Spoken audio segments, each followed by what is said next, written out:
എടി മോളെ, എത്ര നാളെ നിന്നെ കണ്ടിട്ട്. എന്റെ പൊന്നെ, കഴിഞ്ഞ ആഴ്ച പള്ളി വന്നപ്പോൾ ഞാൻ ആന്റിയോട് ചോദിച്ചു, ആന്റി അവളുടെ നമ്പറും തരണേന്ന്. ഇത് തിരക്കിനിടക്ക് മറന്നുപോയി അത് മേടിക്കാനായിട്ട്. ഒരുപാട് സന്തോഷത്തോടെ നിന്നെ കണ്ടപ്പോൾ. ഇത്ര നാളായി. ശരിയായിട്ട് ഒരുപാടായി നിന്നെ കണ്ടിട്ട്. നീ സുന്ദരിയായിട്ടിരിക്കുക കേട്ടോ ഇപ്പോഴും.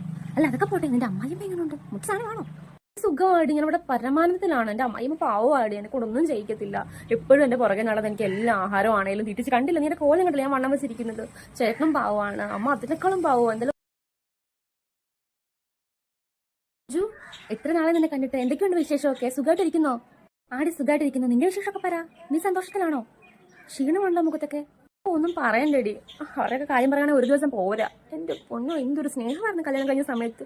എല്ലാം ചുമ്മാതായിരുന്നു, വെറുതെ മനുഷ്യനെ ഇട്ട് വട്ടാക്കാനായിട്ട്. ഞാൻ അതിൽ വീണ് പോവുകയും ചെയ്തു. എന്തുമാത്രം ജോലി ഉണ്ടെന്നറിയാം ഒരു ദിവസം വീട്ടിൽ. അതെല്ലാം ചെയ്യാൻ വേണം. ആ തള്ളയുടെ കുത്തുവർത്തനം മുഴുവൻ കേൾക്കണം. അയാളാണെങ്കിൽ അയാളുടെ അമ്മ പറഞ്ഞാലേ മൂത്രം പോലും വെക്കത്തുള്ളൂ. അങ്ങനത്തെ ഒരു പെങ്കോന്ന്. മടുത്തു എന്റെ ജീവിതം. എങ്ങനെയും ചത്താ മതി.